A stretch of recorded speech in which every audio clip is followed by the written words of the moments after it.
নমস্কাৰ প্ৰিয় দৰ্শক, মই শেৱালী।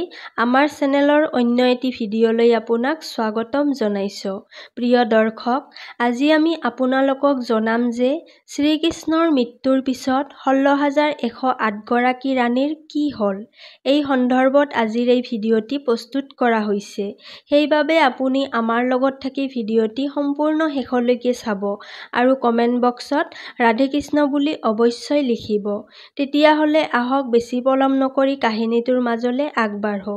কেতিয়াবা ইতিহাসো নিমাত হৈ পৰে আৰু কিছুমান কাহিনী পিছলৈ এৰি যায়, যিবোৰ কিতাপত পোৱা নাযায়, কেৱল ভক্তৰ হৃদস্পন্দনতহে শুনা পোৱা যায়।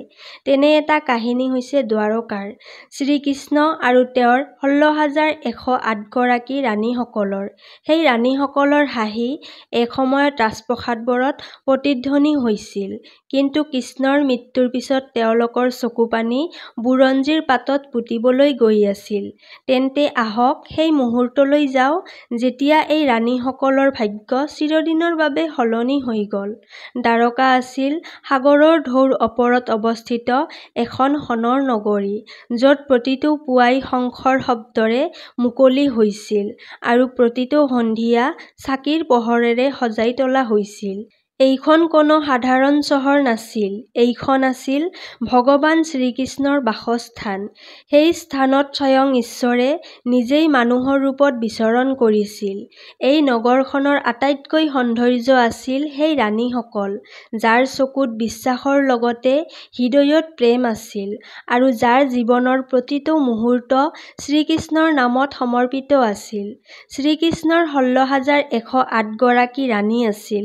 প্ৰত্যেকৰে নিজস্ব সুকীয়া পৰিচয় আৰু সুকীয়া স্বভাৱ আছিল, কিন্তু এটা কথা সকলোৰে একেই আছিল, তেওঁলোকৰ শ্ৰীকৃষ্ণৰ প্ৰতি অটুট প্ৰেম আৰু ভক্তি। কিন্তু শ্ৰীকৃষ্ণৰ হৃদয়ত গভীৰতম আঠজনী বিশেষ ৰাণী আছিল, যাক অষ্টভাৰ্যা বুলি কোৱা হয়, যাৰ আত্মা শ্ৰীকৃষ্ণত বিলীন হৈছিল। প্ৰথম, ৰুক্মিণী, প্ৰেমৰ পূজাৰী। ৰুক্মিণী হৈছে বিদৰ্ভৰ ৰাজকুমাৰী, যাৰ হৃদয়ত কৃষ্ণই সৰুৰে পৰা বাস কৰিছিল। তেওঁ ভগৱানক কেতিয়াও দেখা পোৱা নাছিল, কিন্তু তেওঁৰ আত্মাই জানিছিল যে কেৱল শ্ৰীকৃষ্ণই তাইৰ স্বামী আছিল। বিয়াৰ আগতে ৰুক্মিণীয়ে ভগৱানলৈ চিঠি লিখিছিল, যাতে শ্ৰীকৃষ্ণই তাইক বিবাহ মণ্ডপৰ পৰা উঠাই লৈ যায়। দ্বিতীয়, সত্যভামা, যাৰ গৰ্ভত লুকাই আছিল গভীৰ প্ৰেম। সত্যভামা সুন্দৰী, নিৰ্ভীক আৰু অতি আত্মবিশ্বাসী আছিল। তাইৰ সৌন্দৰ্য আৰু সামৰ্থ্যক লৈ গৌৰৱ কৰিছিল যদিও শ্ৰীকৃষ্ণৰ কথা আহিলে তাইৰ হৃদয়খন সৰু ছোৱালীৰ দৰে হৈ পৰিছিল। তৃতীয়, জাম্বৱতী, ভক্তিত শান্তি থিতাপি লৈছিল। জাম্বৱতী জাম্বৱনৰ কন্যা আছিল, জীৱনত গুৰুতৰ, শান্ত আৰু সাধু স্বভাৱৰ আছিল। তেওঁ শ্ৰীকৃষ্ণক স্বামী হিচাপে নহয়, ঈশ্বৰ বুলি গণ্য কৰিছিল আৰু তেওঁৰ সকলো কথাতে ভক্তি দেখা গৈছিল। চতুৰ্থতে, কালিন্দী, যমুনাৰ দেৱী, পানীৰ দৰে শান্ত আছিল। পঞ্চম, ভদ্ৰা, ত্যাগ আৰু সেৱাৰ নেতা। ষষ্ঠ, লক্ষণা, সাহসী আৰু স্নেহৰ মূৰ্তি। সপ্তম, মিত্ৰবৃন্দা, সংকোচৰে সজ্জিত ভক্তি। অষ্টম, নাগ্নাজিতি, জ্ঞান আৰু ধৰ্মৰ উদাহৰণ। এই সকলো ৰাণী বেলেগ বেলেগ আছিল, কিন্তু শ্ৰীকৃষ্ণৰ প্ৰতি থকা প্ৰেমত সম্পূৰ্ণ একত্ৰিত আছিল। বাকী ১৬,১০০ গৰাকী ৰাণী, যিসকলক নৰকাসুৰে বন্দী কৰিছিল, সেইবাবে তেওঁক সমাজে পৰিত্যাগ কৰিছিল, কিন্তু ভগৱান শ্ৰীকৃষ্ণই তেওঁক সন্মান ঘূৰাই দিলে। শ্ৰীকৃষ্ণই তেওঁক সাৱটি ধৰি ক'লে, তোমাৰ দোষ নাই।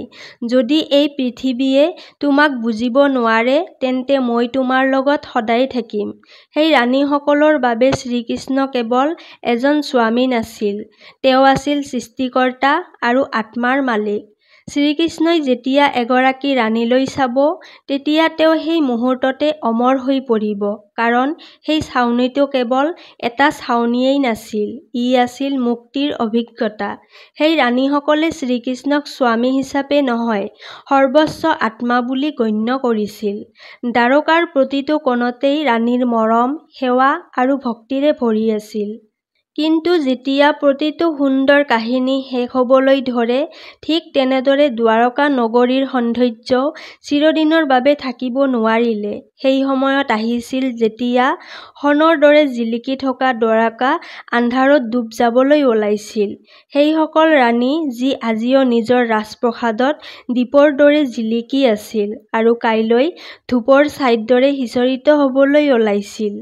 সময়ে লাহে লাহে নিজৰ বছৰটো অতিক্ৰম কৰিলে আৰু শ্ৰীকৃষ্ণৰ জীৱন যেতিয়া অন্তিম পৰ্যায়ত পালেগৈ, তেতিয়া ইতিমধ্যে দ্বাৰকাৰ পৰিৱেশ সলনি হৈ গৈছিল। তাত আগৰ দৰেই সুখ নাছিল। প্ৰতিদিনে কোনোবা নহয় কোনোবা অপ্ৰীতিকৰ ঘটনা ঘটিবলৈ ধৰিছিল। যদুবংশ হৈছে সেইটো বংশ যিটো শ্ৰীকৃষ্ণই নিজৰ দৃঢ়তা, শক্তি আৰু নীতিৰে প্ৰতিষ্ঠা কৰিছিল। এতিয়া অহংকাৰ, মদত আসক্ত হৈ কাজিয়াত লিপ্ত হ'বলৈ ধৰিছিল। এসময়ত যিখন দ্বাৰকা নগৰীত ৰাণীসকলৰ পায়েলৰ শব্দ শুনা গৈছিল, এতিয়া তাত মনত কৃতজ্ঞতাৰ অনুভৱ হ'ব ধৰিছিল। এদিনাখন যদুবংশীসকলে ঋষিসকলৰ লগত ধেমালিতে তেওঁক অপমান কৰিলে আৰু সেই অপমানৰ পৰা এদিন ভয়ানক অভিশাপৰ জন্ম হ'ল। ঋষিসকলে কৈছিল যে যদুবংশসকল নিজৰ মাজত যুদ্ধ কৰি ধ্বংস হৈ যাব আৰু লাহে লাহে সেই অভিশাপ বাস্তৱলৈ পৰিণত হ'বলৈ ধৰিলে। এদিনাখন যদুবংশীসকলে প্ৰভাস অঞ্চলত এক উৎসৱ পালন কৰে আৰু এই উৎসৱত মদ্যপান কৰিছিল আৰু মদেই তেওঁলোকৰ আত্মনিয়ন্ত্ৰণ কাঢ়ি লৈ গ'ল। কোনোবাই যদি কাৰোবাক গালি-গালাজ কৰিছিল আৰু কোনোবাই আনক অপমান কৰিছিল। লোহা আৰু ঘাঁহৰ লাঠিবোৰ অস্ত্ৰ হৈ পৰিছিল আৰু এজন এজনকৈ ভায়েকে ভায়েকক মাৰিবলৈ ধৰিলে। কাৰোবাৰ যদি চকু ফাটি গৈছিল, কাৰোবাৰ আকৌ ডিঙি ভাঙি গৈছিল আৰু মাটি তেজেৰে ভৰি পৰিছিল। শ্ৰীকৃষ্ণ তাতেই শান্ত মনেৰে থিয় হৈ আছিল। তেওঁৰ চকুলো বৈ আহিছিল, কিন্তু তেওঁৰ চকুৱে এই কথা কৈ আছিল যে এতিয়া এনেকুৱা হোৱাটো নিশ্চিত, আৰু অৱশেষত সমগ্ৰ যদুবংশ ধ্বংস হৈ গ'ল। বলৰামে সাগৰৰ পাৰলৈ গুচি গ'ল আৰু তাতেই তেওঁৰ যোগ বলৰ দ্বাৰা নিজৰ শৰীৰটো ত্যাগ কৰিলে। এতিয়া সেই মুহূৰ্তটো আহিল যেতিয়া শ্ৰীকৃষ্ণইও পৃথিৱীৰ পৰা বিদায় লোৱাৰ সিদ্ধান্ত ল'লে আৰু তেওঁ হাবিৰ ফালে খোজ দিবলৈ ধৰিলে। হালধীয়া কাপোৰ পিন্ধি, ভৰিত তেজৰ দাগ আৰু মনত গভীৰ শান্তি। জৰা নামৰ চিকাৰী এজনী দূৰৰ পৰাই শ্ৰীকৃষ্ণক হৰিণ বুলি ভাবি ভুলতে শ্ৰীকৃষ্ণৰ ওপৰত কাঁড় মাৰিলে। কাঁড়টো শ্ৰীকৃষ্ণৰ ভৰিত লাগিলে আৰু সেই সময়তে ভগৱানে এই মায়ালোকক পৰিত্যাগ কৰিলে। কোৱা হয় যে সেই সময়ত সমগ্ৰ সাগৰ শান্ত হৈ পৰিল, বতাহবোৰ বন্ধ হৈ গ'ল আৰু পৃথিৱীয়ে হুমুনিয়াহ কাঢ়িছে। ৰাণীসকলে যেতিয়া স্বামী শ্ৰীকৃষ্ণ নাই বুলি খবৰ পালে, তেতিয়া তেওঁলোকৰ জ্ঞান হেৰুৱাই পেলালে। ৰাজপ্ৰসাদৰ দেৱালবোৰে হুমুনিয়াই কাঢ়িবলৈ ধৰিলে আৰু প্ৰতিগৰাকী ৰাণীৰ মনত একেটাই প্ৰশ্ন, আমি এতিয়া কাৰ বাবে জীয়াই থাকিম? প্ৰভাস অঞ্চলত শ্ৰীকৃষ্ণৰ মৃতদেহ দেখি শ্ৰীকৃষ্ণৰ প্ৰথম পত্নী ৰুক্মণীয়ে তেওঁৰ পিন্ধা শৃংগাৰবোৰ ভাঙি পেলালে। শল্য শৃংগাৰেৰে ভৰি থকা ৰাণী এতিয়া বিধৱাৰ দৰে শান্ত হৈ পৰিল। ৩ দিন ধৰি তেওঁ এটোপাল পানীও নাখালে, নে তাই হাতেৰে ফুল গুচাইছিল না চুলি বান্ধিছিল। তৃতীয় দিনা তাই ক'লে, এতিয়া আৰু মই ৰৈ থাকিব নোৱাৰো। বহি বহি তাই যোগৰ শক্তিত নিজৰ শৰীৰটো এৰি থৈ গ'ল।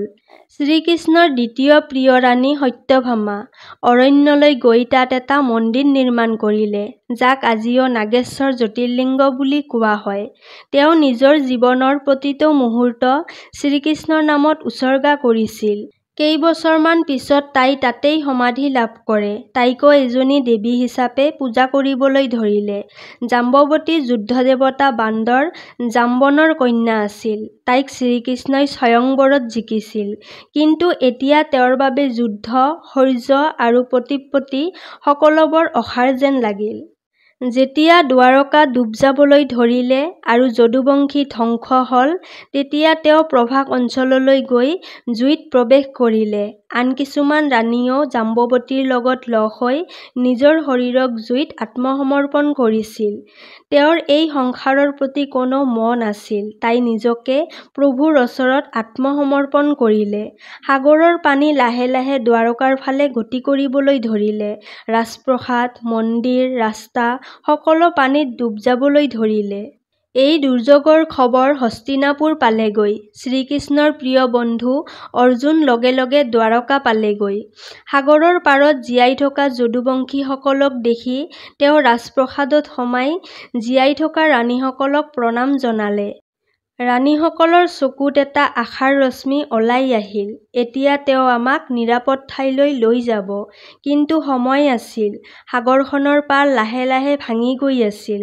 ৰাজপ্ৰসাদ, মন্দিৰ, ৰাস্তা-ঘাট ভাঙিবলৈ ধৰিলে। মানুহবোৰে ওখ স্থানলৈ দৌৰি গৈ আছিল। অৰ্জুনে তৎক্ষণাত ৰথ আৰু নাওৰ ব্যৱস্থা কৰি ৰাণী আৰু জীয়াই থকা লোকসকলৰ সৈতে ওলাই যাবলৈ ধৰিলে। অৰ্জুনে ৰথখন চলাই আছিল। তেওঁৰ পিছফালে শ শ ৰাণী যদুবংশী মহিলা আছিল। সকলোৱে ভয়ত ভাগৰুৱা হৈ ভাঙি গৈছিল। কিন্তু ভাগ্যৰ আন কিছুমান পৰিকল্পনা আছিল। যেতিয়াই তেওঁলোকে পাঞ্চাল অঞ্চলৰ মাজেৰে পাৰ হৈ যোৱাৰ লগে লগে হঠাৎ শ শ ডকাইত হাবিখনৰ পৰা ওলাই আহিল। অৰ্জুনে ধনুখন হাতত তুলি ল'লে। কিন্তু এইটো কি? মহাভাৰতত অজয়, তেওঁৰ এই গান্ধীৱ ধনুখনে এতিয়া তেওঁক সহায় কৰা নাছিল। কাঁড়বোৰ নিক্ষেপ কৰিব পৰা নাছিল। যেন তেওঁৰ শক্তি নোহোৱা হৈ গৈছে। ডকাইতবোৰে এতিয়া ৰাণীসকলক বন্দী কৰিলে। তেওঁলোকৰ ধন-সম্পত্তি লুণ্ঠন কৰি বহুকেইগৰাকী ৰাণীক লগত লৈ গৈছিল। পলায়ন কৰা লোক কেইজন কেনেবাকৈ হস্তিনাপুৰ পালেগৈ। কিন্তু ডকাইতসকলে লৈ যোৱা ৰাণীবোৰ কেতিয়াও ঘূৰি নাহিল। বাচি যোৱা বহু ৰাণীয়ে শকত জীৱন শেষ কৰিলে। কিছুমানে তীৰ্থযাত্ৰালৈ গৈ ভক্তিৰে জীৱন কটালে। আৰু এনেদৰেই শ্ৰীকৃষ্ণৰ ৰাণীসকলৰ কাহিনীবোৰ সময়ৰ পৃষ্ঠাত সিঁচৰিত হৈ পৰিল। কোনোবাই ঢৌৰ সৈতে আৰু কোনোবাই ইতিহাসৰ ধূলিত লুকাই থাকিল। প্ৰিয় দৰ্শক, যদি এই কাহিনীবোৰ ভাল লাগিছে তেন্তে ভিডিঅ'টিত এটা লাইক কৰি চেনেলটো ছাবস্ক্ৰাইব কৰিব আৰু কমেণ্ট বক্সত ৰাধে কৃষ্ণ বুলি অৱশ্যই লিখিব। তেতিয়াহ'লে আজিলৈ ইয়াতেই সামৰিছোঁ। কাইলৈ পুনৰ লগ পাম আন এটি ভিডিঅ'ৰ সৈতে। ধন্যবাদ।